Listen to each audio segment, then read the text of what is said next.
For decades, the India-UK relationship has largely been seen through the lens of New Delhi and London. But increasingly, the real opportunities are emerging beyond the capitals across the regions. India's new Consulate General in Manchester is an important part of that shift. Joining me today is the Consul General of India in Manchester, Ms Vishakha Yaduvanshi, who is an officer of the Indian Foreign Services. Ms Yaduvanshi is mandated with growing India's engagement within the north of England. Ms Yaduvanshi, welcome to Common Ground. Thank you, Lakshmi. Thank you for having me here, and it's a pleasure to see you after so long. It's good to see you too. So let's start with travel and journey. You've been in the UK before. So take us through that journey and how did you land in Manchester? So if you want me to start my journey from the beginning in the Foreign Service, then I learned Russian. I chose Russian as a compulsory foreign language, and I was posted in Russia.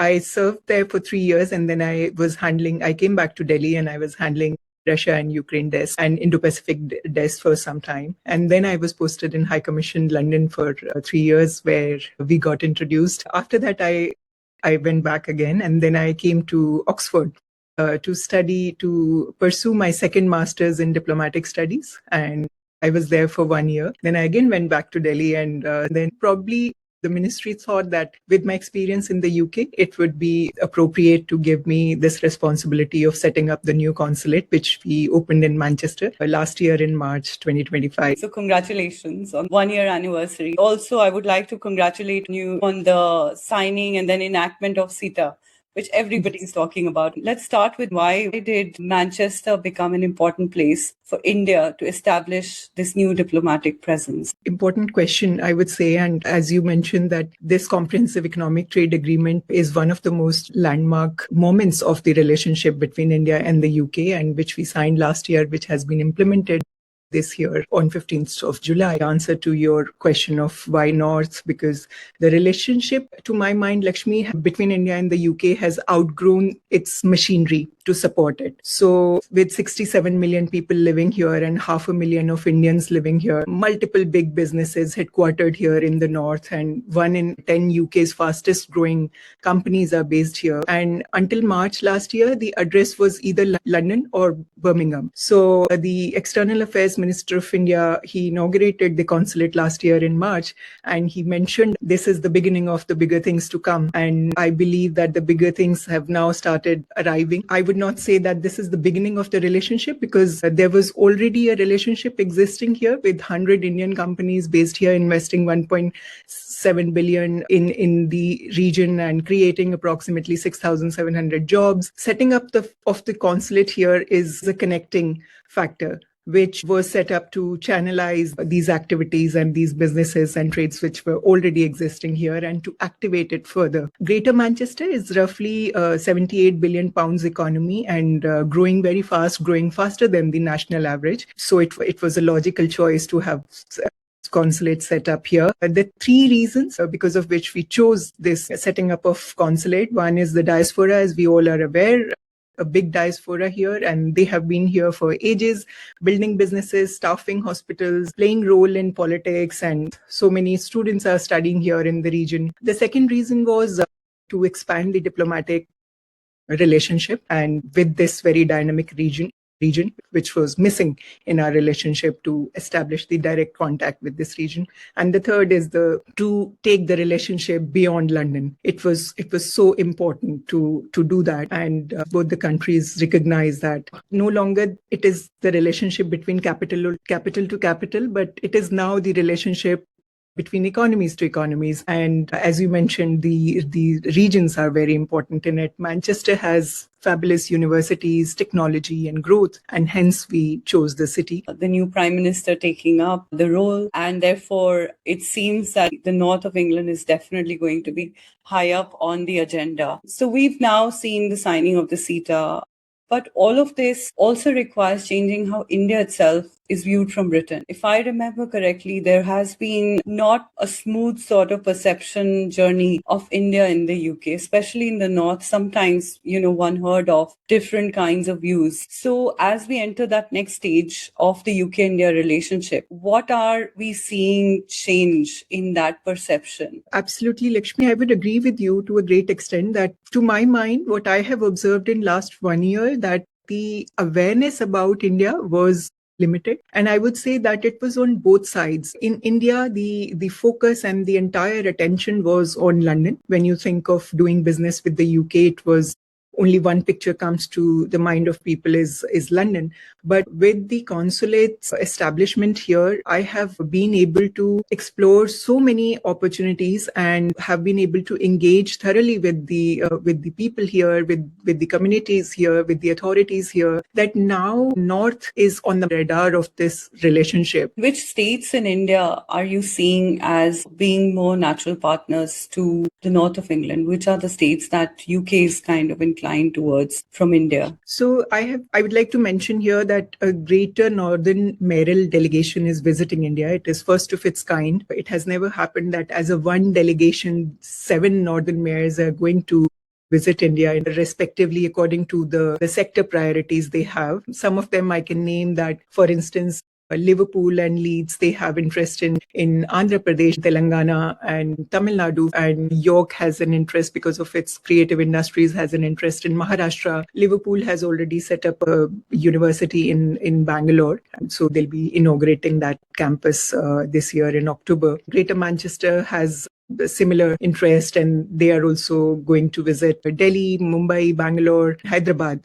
But apart from that, is Ahmedabad, which is called the Manchester of India, which has a special connection, historical connection, and with its growing focus on sports, textiles, and shipping, which makes it, a natural partner to this region. We all know that India is not one economy, so there are 29 odd economies there in the country. So Which are the prominent sectors that they are showing interest in currently? There are many prominent sectors, apart from the usual ones. I would here like to mention that there is a city here, a small city very close to a few kilometers away from Manchester. It's called Darwin. Mahatma Gandhi in 1931 visited Lancashire when the mill workers of Lancashire were protesting against India's Swadesi movement. And surprisingly, he was not dealt with resistance. He was greeted with warmth and welcomed. Now we have moved from the traditional textile sectors and collaboration to the tech textiles and advanced manufacturing and materials. India has cut its duties on engineering goods and auto components by 18%, and Lancashire, on the other hand, has fourth largest aerospace cluster. Material side, graphene was discovered in Manchester and won the Nobel Prize.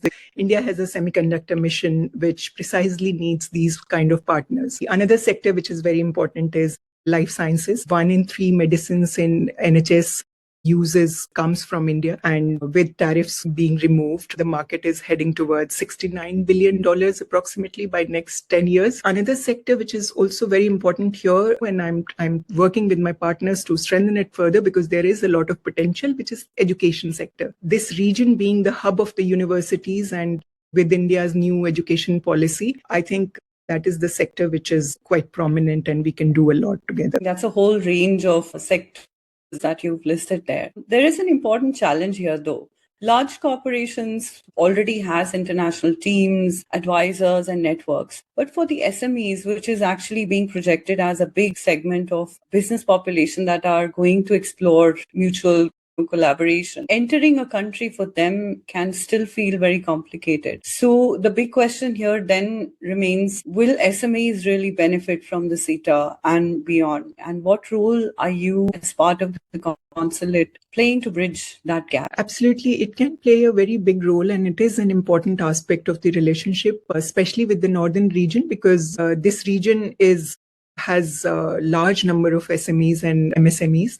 India has been second largest investment in the UK for last many consecutive years, and there are 1,912 Indian-owned companies, out of which only 11% are based in North. So I'm optimistic that this relationship will expand with the SMEs because they are not here by chance, and the companies which are here already.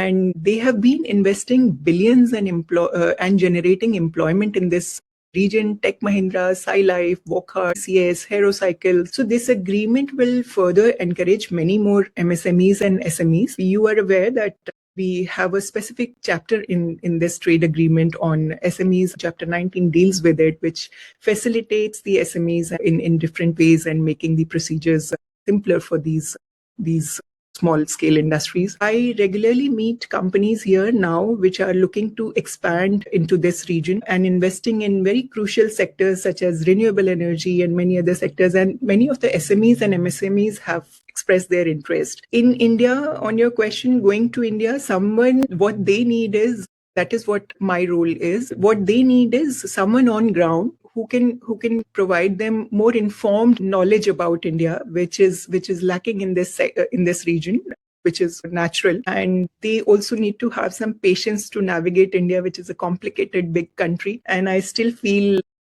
that there is less understanding of India in this region yet. And this is why I'm so involved in this mayoral mission, which is going in October, because that will give them a first-hand experience of what Indian economy is and what it can offer to them. And it's repeatedly has been said that India is a country where relationships drive business and economics. And so therefore having you as a pivotal point of that relationship building is so critically important. And it's great to hear about the mayoral delegation, because if they're bringing businesses with them, that means that they're already invested in that relationship. One of the other piece of that big, jigsaw puzzle, and that which can completely change the psychology of a business, is connectivity. And it cannot be argued enough that having direct connectivity between two regions is going to positively impact that relationship. What are you seeing from the connectivity piece happening in the UK? Absolutely, it is enormously important, because a direct flight is not only a convenience, it is a signal, and it is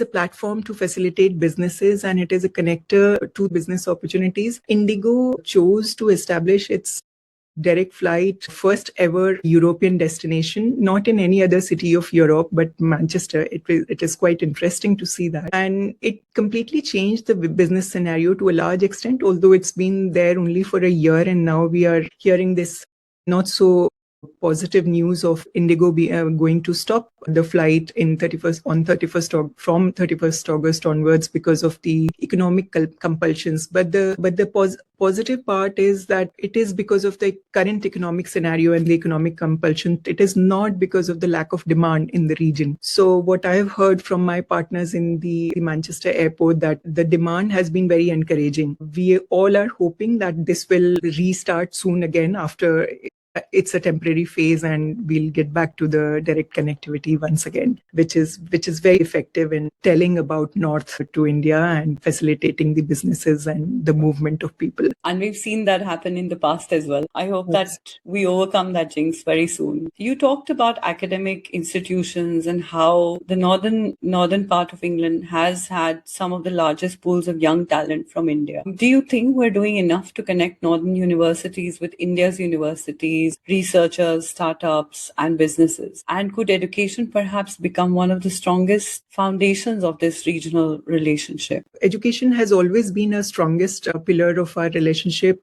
We have a shared history, and we have grown up studying British literature, and the universities always had a good connect with India. So many students in India have been attracted to these wonderful universities here in the UK. Now, with the taking the advantage of a new education policy by the government of India, I'm very glad to see that North moved very quickly. And 3 universities from my region, from Liverpool, York, and Lancaster, they've already set up their campuses in Mumbai and Bangalore. Already is going. University of York is going to introduce a degree in artificial intelligence. So more than 1.6 lakh Indian students with 95,000 of UK study visa granted to the Indians. University of Manchester has 1,500 Indian students, and they now have an opportunity to have this education at home, and they do not have to travel. So there is a enormous opportunity to collaborate in the education sector. I have been in last 1.5 years been engaging with the community, with the universities here, met the vice chancellors, and have had wonderful collaboration with the Metropolitan University, Salford University, University of Manchester, Leeds, York, many other universities. And they all appear to be very keen to engage with India, to set up their special links with India. We should focus on joint research and co-creation. North has lot what India needs. It has semiconductor skills that leads a telecom sector establishment, which India can take advantage of. India has this national semiconductor mission now and the third largest startup ecosystem, and with AI talent pool. Prime Minister recently announced 1 crore youths to get AI training in India, and 5 to 8 semiconductor plants being set up in India, 100 gigawatt of nuclear power capacity being announced, and that is the target of India by 2047. We have a lot to make this foundation stronger. And I think two of the sectors that tend to not be talked about that much, and it is the north of England's strength. So the orange economy is growing largely pushed by a lot of people, institutions, organizations, individuals, and diasporic communities. And it's not limited to Bollywood alone. It's extending beyond that and really going into the classical arts as well. The other one, of course, tech, is what has put India on the global map. How are you seeing the attitudes of students changing when they come into the UK? You read my mind, and a very interesting statement which you made, that the underestimated sector of this relationship has been the creative economy. I have very strongly been feeling about it because creative economy in India is worth $30 billion and it is going to grow approximately to $70 billion, and sports market only is $39 billion. In collaboration with GT, we did launch a report on the state's sports economy last year in Manchester. I have been working very closely with the creative industry partners. The Yash Raj followed the 3 years agreement which they signed with the UK, and they shot a film this year in the first quarters in this region. They launched a musical, a DDLJ musical of our favorite film, Dilwale Dulhaniya Le Jayenge, here in the Opera House, which was a super hit here. And similarly, Opera North is going to take a play which is going to be translated into six languages, I guess. And we recently had Mahabharata being screened here in this city. Lakshmi, I would take this opportunity to highlight that a very big sports conglomerate in India, the RPSG Group, have a major stake in Manchester Supergiants and has announced a multi-million pound acquisition of land behind Old Trafford. So this is a very significant part of the relationship which we are not focusing enough, to my mind, yet. In terms of students coming here to study, we've talked about the successes, but what are the biggest barriers that would prevent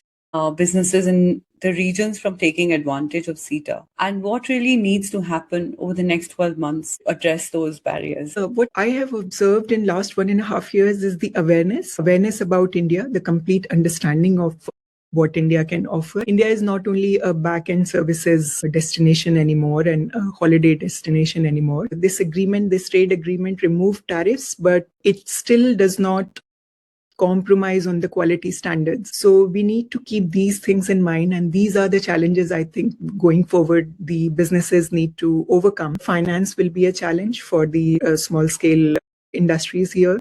I have been suggesting to the businesses and would recommend that we need to follow through a lot. And that is where the consulate is very happy to play that role in connecting to the right people back in India, and so that we find the right match, and also for the follow-up. What happens after CETA is very important. So how to take advantage, and that is where the consulate has been supporting and suggesting and advising the businesses here. Everybody comes to me and asks that what now after this? The money is very important for the northern businesses to get those funds and utilize those funds. UK very strategically signed up to this agreement because it really needs to expand its base within the Indo-Pacific. What is your read of what's really happening politically, if you can answer that question? Well, I would be cautious in answering that question because as a diplomat, I do not want to get into the politics of it. But the one thing which is very clear that it is an agreement which is a win-win agreement for both the countries. And it is not only India which is going to get advantage of this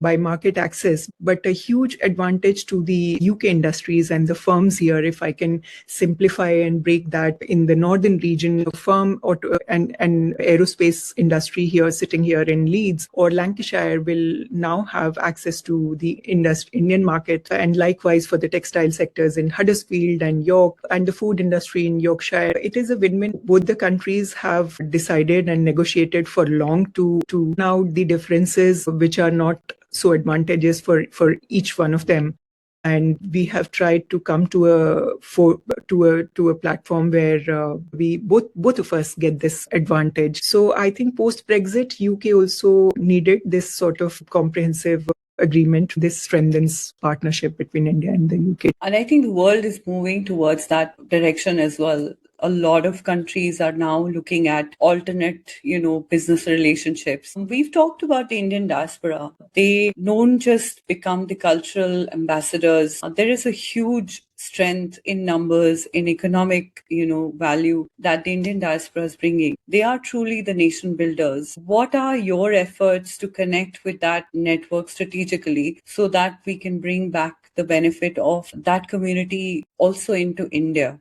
and connecting them culturally and emotionally back to their homeland? Absolutely. At Lakshmi, culture is commerce. It's no more simply the cultural relationship. And that's what I have been highlighting and underlining on every platform, that I had the privilege of launching a report by Here and Now 365 on the contribution of diaspora. So the trade agreement is new. The consulate is new. I say that they are the real ambassadors here, and they have been the movers and shakers in the region already. I have made strong efforts in gathering that data, that how many Indians are contributing to this economy, and they have been activating this relationship. Finally, what has surprised you most about the north of England since taking up this role? Is there a moment there where you've encountered something like that made you think India really needs to know about this? Yes, there have been many such things. As I have already mentioned, what I have felt is that in India, perception of UK is very focused and limited to North so far. That is what has been my endeavor in last 1.5 years, to bring North in the forefront of the relationship. And likewise, even in this region, the understanding about India has been limited. And for this purpose, Lakshmi, I organized a summit in March this year, the India North England Opportunities Summit, which was not only important because the leaders of the entire region and all the key stakeholders of the entire region, from including the mayors and the city mayors and the CEOs and experts and the vice chancellors, and 500 people participated in it. But it was important for me for particularly this point, that both the economy should need to understand where the opportunities lie and what are the potential which exist here on each side. There are many sectors, and especially after this summit, many businesses reached out to me, and in various sectors I realized that there are so many opportunities, and I have been trying to facilitate them in collaborating with India for collaboration. And so there were many surprises, these kind of small surprises, that the lack of awareness about the sectors which exist and the potential which exists on both sides. And it feels like a no-brainer, and you want to scream and tell that, come on, it's just so obvious. One thing I would like to mention here, that, the cost of doing business here in the north, in this region, is much lesser than what it is in London. So that was one of the most surprising elements that I found out. And I was very surprised that why Yashraj chose Manchester to launch their first musical in the UK. So, and then I realized that economically it makes sense to them. So these kind of opportunities are there, which we are trying to highlight. And the more we talk about it, I think the more, people will get to know about it. I hope people watching, listening to this conversation have questions, and I can direct them to you. So finally, let's look ahead. For years, we've described the India-UK as having a historic relationship, which is true. But CETA gives us that opportunity to start talking much more seriously about our mutual future. So, as a final parting question, I want to know what would you like the UK India relationship to look like by 2030? And what would success look like from Manchester? Well, the national governments have already set a target of doubling the trade by 2030 by $100 billion. What I would like to see in this region is that the 11% of the Indian-owned companies in the UK, this number needs to increase. And I want deeper participation from every city of the north, having specific partners back in India. And I would like be very happy to assist them in finding out the right partner. The connectivity I would like to see restored. We are also going to start the consular services very soon, full-fledged. We have started partially. So that is something on the logistical side, which would be my endeavor. And in terms of the consulate, my endeavor is to not only starting this consulate, but to institutionalize this relationship. So on-ground presence of the companies, of the businesses, and the real concrete outcomes, which I would like to see in next few years.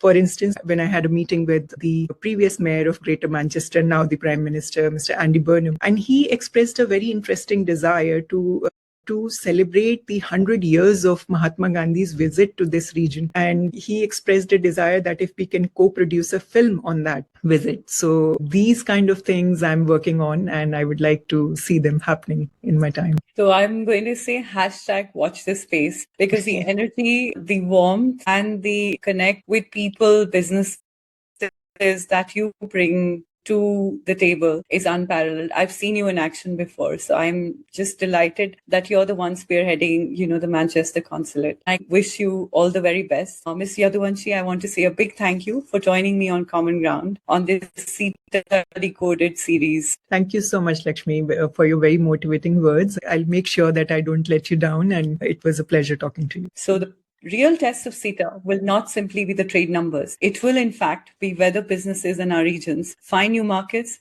whether universities build new partnerships, whether investment begins flowing in both directions, and whether India's states and Britain's regions start building relationship directly with one another.